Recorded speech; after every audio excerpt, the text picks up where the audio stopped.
Hello, hello. Welcome to Grace and Patience podcast. To know you, dear God, is heaven on earth, heaven on earth, heaven on earth. To have you here, God, is heaven on earth. Oh, oh yeah. Hello, hello. Welcome to Grace and Patience podcast. Today in this episode, we have Rica. Hi guys, my name is Rica and I'm 18 years old and I'm a Christian. This episode, we're doing something a bit different because we are actually going to react to funny stories and give a bit of a story time as we give advice on how to better your walk with God as a Christian teenager. Yeah. We're going to read more stories, but we want to kind of give a little bit of introduction. I'm Daniella. I'm the host. My name is Daniella. I'm the host of Grace and Patience podcast. And this is my friend Rica. Would you like to talk about how you how's your walk with God? What made you kind of decide to give your life to Christ or to really consider Jesus as an option? Okay, so I grew up Catholic. I grew up with both Catholic parents, and all my life, my parents were like, "Oh, this is God and stuff. You should believe in Him." But at a young age, I never really understood the meaning of God. I didn't have these existentialist questions on what would be out there, like after death. And so, yeah, I grew up Catholic, but I never really got to have a relationship with God. But by the age of around 10 to 13 years old, I kind of had um a thought of not believing in God and thinking that God is not real and stuff. So I had this really hard mindset on being an atheist, and even finding the idea of believing in God kind of like cringe at that time. But then I looked at it deep, like really deep. And the more I studied Christianity and stuff, the more I got closer to God and believed that there is a creator. Yeah. That's really powerful. Guys, me and Rika essentially went to the same school as well, and we grew up. We would be the biggest atheists. We would debate about how God wasn't real, but I found God a bit earlier than her, and so I would always talk about God a bit. But she was so against God. But it really goes to show that God really does change, and He really does change us. And when you really encounter God, you come to the realization that's like He is so real. He is extremely real. And it's undeniable. And the proof is undeniable. And like the way He changed us is beyond us. Like the way God gave, we were just talking about even before coming to the podcast. The way we changed as people was just too big of a deal. And I also want to just give a bit of a heads up to some Christians that being a Christian is not always roses and flowers. I think today literally goes to show that we just to do the whole podcast episode, problem upon problem upon problems. But overall, we're here, we're safe. Like God made a way because He always makes a way. And I feel like Rika was telling me today that, the enemy's always gonna try and attack you and try to defeat you, try to make you feel a bit like discouraged. But the truth is the enemy, he's gonna try, but you gotta try harder. When the enemy attacks you, you gotta even be even louder about your faith, even bolder, even more, have more courage and more faith to overcome the enemy. And so sometimes, there are trials and tribulations, but in all of that, God really always makes a way, and it's worth everything. I think following God, really living for God is worth everything because the true joy that you get, the true peace that you get is really amazing. So, amen. To read more, Here it is. can I read the next one? Yeah, sure. Like it's in the chat. Wait, it's here. Okay, so this one is more from like a Christian perspective, and it's a very short story. It says, I accidentally went on a date with my ex new partner. Oh, Ex's new partner. your ex new. Oh, that's crazy. Okay, this is not Christian. This is the wrong one. The other one is Christian, whatever. But it says matched with someone online. Okay, good conversation. He was funny, smart, and then they met in person. Said, so how do I know? And then he said the ex's name. And there was silence. Whoa. And it turns out that they were currently dating and they finished the appetizers out of pure shock. They ate everything and were in shock. How do you even? I have a lot of questions. So you dated your ex? you dated your ex's new partner. So it basically means that it's the same gender, no? Wait, your ex's new? Yeah, it means that. And so unless they're all. wait, so basically they were both in the same relationship, like they were both dating at the same time. No, like I accidentally went on a date with my ex's new partner. The new partner is cheating. Oh my Yeah. gosh! But And it's so weird because, like, it depends if they're. but If that the means ex is that means they're doing it on purpose. Okay, guys, this is what you ought not to do as a Christian. First of all, choose wisely who you date. Let's talk about relationships really quickly. Yeah, let's talk about this kind of brings up the topic. We're gonna read more questions, but the first point is when it comes to relationships, sometimes, you can have a crush, you might like who you like, and you just wanna get to talk and like, be in a relationship. But I think, in everything we should use wisdom. That's most times when you enter a relationship, you might not be ready. When you have hurt inside of you and there's a lot of things that you need fixing in your lives and you need healing from God, it's not wise to just jump into a relationship because you're going to take your hurts and you're going to hurt somebody else. And then that's why you have relationships that fall apart. There's trauma, so much hurt coming out of something that's meant to be beautiful.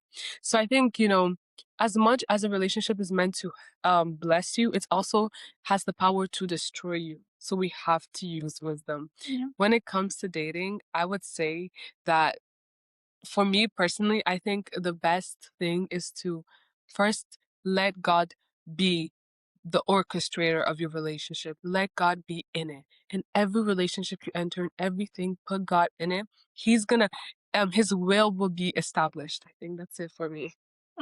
What do you think? No, I think that whenever you're choosing a partner, you have to choose wisely. That's very important because in this generation, people just get into relationship like that out of pure external validation, and they never really feel good enough. Yeah, exactly. Feel good enough. That's deep. And they're just dating someone to fill that void inside of them. That's deep. And in that void, I think we also need to have God to fill up the void instead of getting with countless of useless relationships, for instance. That's deep. That's really deep. I really like what you said, that like we all have like a void inside of us. Like there's a part in our hearts that's empty. We're always looking for something and we don't really feel good enough. We don't really we lack validation. And so really God is our missing piece. He's the one who makes us complete, So this is deep. Rica, I tell you guys, Rica, she's just spitting bars. Praise God, because Holy Ghost is moving here. Okay, let's go. More questions. Okay, let's see. Which one should I read now? Okay, this one. My phone exposed. Okay, my phone exposed me in front of everyone. Okay, this is interesting. At a family gathering, my phone connects to the Bluetooth speaker automatically. My last played audio, a very detailed voice note complaining about someone who was in the room. Ooh. Wait, nobody said anything, which somehow made it worse. Yeah. Jaw dropped. My jaw dropped down low. Wait, so that person's phone literally like connect to the speaker. I hate when that happens, like in class, when you're using your phone and then like you forget to turn off the volume, and so it just like the music goes so loud. It's like essentially something like that, and then the person and it's I would just walk out. I would just walk out the room. Yeah, honestly, I'll just change country, place, everything. I just run. I'm gonna block everyone. I just be like, run. You're like, what? because that is I would have embarrassing. disconnected it quick. I feel like, but that's just exposing because, like, first of all, it goes to show that as a Christian, you're not really talking good about people. Yeah. Wait, why are you gossiping? You're not meant to be gossiping. Like, if you're not doing anything bad, sorry, if you're not doing, if you're not doing anything bad, then there's nothing bad to be exposed, you know? If you, as a Christian, you know, watch the way you live your life and you just live your life with Christ and do the things you're meant to be doing, then there's no hidden, there's no secret to hide, you know? But I feel like the more we live in sin, the more we live in regret, the more we live in pain, it's almost like we're hiding our life, you know? So we got to be careful about that. Yeah, I agree. Okay, next one. This one. Okay, let me see. Okay, there's the $7 miracle. Ooh, this one's nice. I had $7 in my account. Rent was due. I was too embarrassed to ask anyone for help. I prayed something bold. God, if you see me, show me. That's deep. The next morning, a refund hit my account from an overpayment I forgot about. Okay. It covered almost the entire bill. It wasn't dramatic. No angels, no lottery, but it was personal. Wow.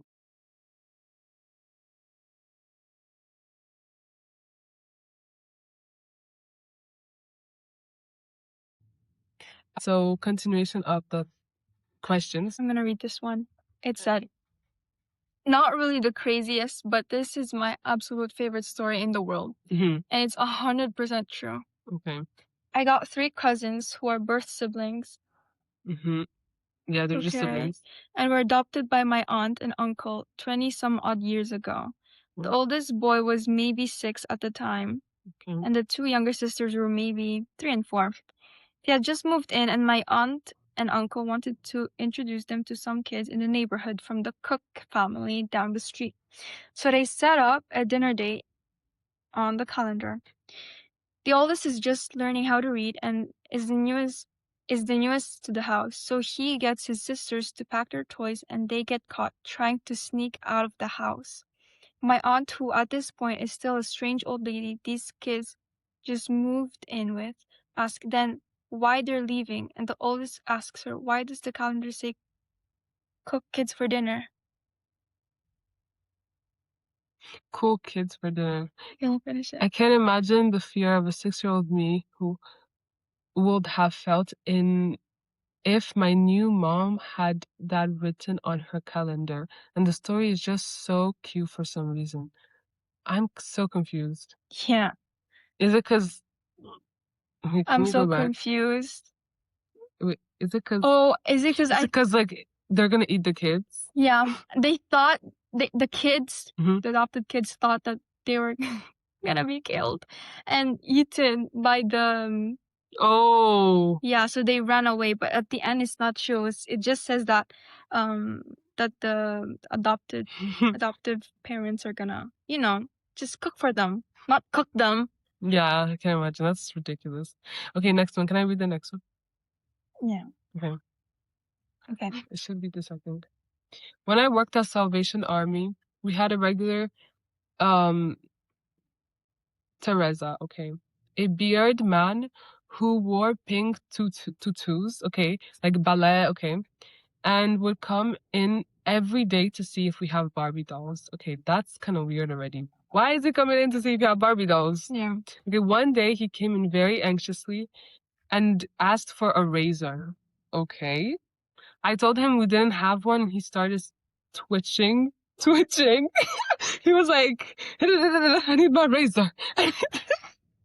Okay, anyways. And he was like, stop hiding them. Just give me a razor. But with more cursing. Okay. When I tried to direct him to another store, he exploded and yelled, I have a disease growing on my face. I am a woman. Whoa. That's crazy. Okay. That's crazy. This beard is a disease on my face. You don't understand. You don't have a disease on your face. I need a razor. At this point, an elderly Italian woman ran over and yelled at him in that Italian gibberish that only they could do, and he freaked out and bailed out. He came back the next day, back on the meds. He still had a beard. Is it a he or a she? I'm so confused. Okay, so It's a basically, she. apparently, it's like it's a It's a it's a she, female. it's a female, but she just has like a problem condition where her Yeah. beard grows so much on her face that she looks like a man. Yeah, but sometimes It happens. it happens because of hormones. Yeah, yeah, it But happens. she's still like genetically a Yeah, female. female. She was born a female. Yeah, so I think it's kind of sad and also kind of funny. Cause why was she crazy about the razor? Why do you need razor from kids? Why don't you have your own razor? Yeah, that is true though. Like, why from kids? Yeah, If you're already growing a beard, like, you why should don't have you your have own. In fact, your own? crazy, crazy. But I think like my Christian perspective on this story is I feel like never really judge a book by its cover. Never really judge people by how they look and how they present themselves. Rather have love for them regardless of the way they look and be ready to help even in situations where it's a bit overwhelming. Because I feel like sometimes like it can get overwhelming when, you know, with the whole razor insecurity issue and a lot of things can happen. But I feel like in despite of all of that, we should still love. We should still love and have compassion and really try our best to help in times of need. Like, and never really judge someone by how they look or how they present themselves, even if they, because like, right, even if we look in the Bible, right, Jesus was like healing people, right? But the people he healed weren't normal people, right? There were people who were outcast by society, people who've been begging and poor since they were born, right? People who were sitting in the middle of nothing, like so empty and hurt and without anything. Those are the people that God is actually interested to help. He's looking for those who are brokenhearted because I feel like most people in society are prideful. They think they have it all figured out, and they actually find it even harder to believe in God or trust in God. But those who need God are the ones God has compassion on, and He's willing to help. So I think, not to divert the topic, but it really teaches me so much about, like, it reminds me a lot about loving people regardless of how they look, like having that love that is like unindependent on how they look and how they present themselves. Like the one with the beard, like the one, even with the one with the issue of blood, right? She probably stank. Okay, she probably stank real bad because, Okay. but no, truthfully, if to have a condition like that, like it said that she went to doctors and doctors, and nobody could help her, and people mostly, she was a mother. People mostly looked away from her. She lost her family. She had a lot of struggles. Who knows what she went through, right? But in despite of all of it, God was still there for her.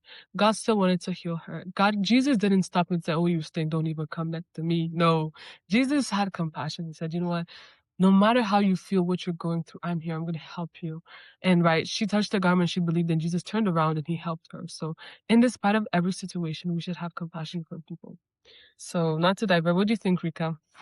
Yeah, no, I agree. Like, we always have to have compassion for everyone, even if, for instance, they did you wrong and stuff. Not to divert the actual That's topic, deep. but That's deep.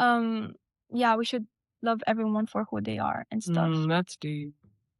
Right, because people don't really get to choose how they come. They come the way they come. So, regardless of like the color, skin tone, whatever, just love. I think love, because love overcomes our differences.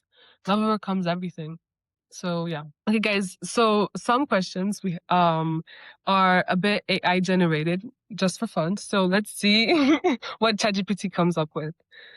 This Okay, the road trip from hell. 6 friends, 1 car, 6-hour drive. Okay. Hour 1, vibes. Hour 2, why is it like hour 2, someone's eating egg salad. Hour 3, AC breaks. Hour 4, GPS dies. No signal. Hour 5, why is it doing this? We're arguing about who packed too much. We stop at a random gas station in the middle of nowhere. Car won't start. The gas station guy says, "This happens a lot out here." This is weird. This story is really weird. Why is that normal? We end up sleeping in the car in shifts because roadside assistance said 5 to 6 hours. By morning, we hated each other. We still went to the event, smiled in pictures. Nobody knows we almost ended a friendship over egg salad. That's deep. That's deep, actually, because that's actually deep because I feel like road trips and traveling really gets to show you who who your friends really are. Like apart from like the fact that this is not a real story, but road trips and like events really gets to show you who your friends really are, like their true colors. Like I remember a lot of trips and traveling that I went with my friends. I realized who they truly were. And I realized characters of them that in school or like other places they don't really show.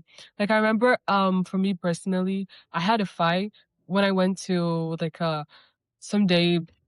few days travel with my friend, and I realized that wait a minute, she's a little bit mean. She's a little bit mean. I didn't know she had this side. So, but also another part of it is sometimes you like it helps you to make the real friendships, real good lasting friendship that will actually help you to be better people. I think that's really good. I made a lot of friends, close friends, because of travel. So I think it's also a plus. So I strengthened some friendships. So yeah, what do you think? Yeah, I agree. Like, to test someone's, I don't know, friendship, one must go and travel together Yeah, that's true. without anyone, and you actually see their true colors in these scenarios. That's real. Okay, so we also celebrated to make more Christians because the the Reddit questions are very inappropriate. So, okay, I prayed for confidence and I lost friends. I asked God to make me bold. Next thing I know, I stopped laughing at disrespect. Ooh, that's deep. Stopped shrinking. Started saying no. Some friends said I changed. It's really exaggerated. They were right. They were right.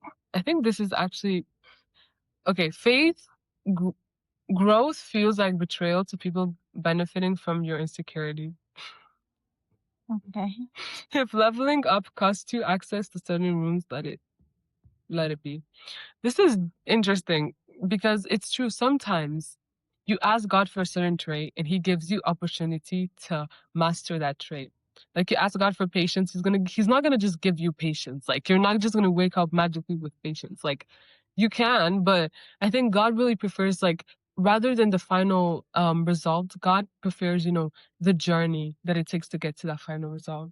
That like sometimes you just like the journey that what you learn along the way is worth more than just being patient. Learning to love people regardless, like learning the traits of a patient person is way more valuable than just being patient. So I think for in so many cases, like as Christians, God really pushes you to be better, and to be better, you have to kind of get to extreme, like get to points in your life where you get tested to produce that quality. Like it's almost like when you think of like an olive tree, right? Like oil. Oil before it becomes oil, there's a whole process, right? They make sure the oil is pressed down, beaten up, just so the oil becomes so valuable in the way it looks like an olive. Like they bring out the juice out of the olive to make it oil. Yeah, I hope that makes sense. Or sometimes when it comes to wine, to produce the best type of wine, you need to have the juice completely. You need to have the juice, and it takes a process to get to the final result. I think that's a lesson to learn. What do you think? You agree? Yeah, I agree. I agree. Yeah, sometimes like God really puts you tests where you can better your qualities, I think. And it's really worth more than gold. Okay, guys, we're concluding the episode.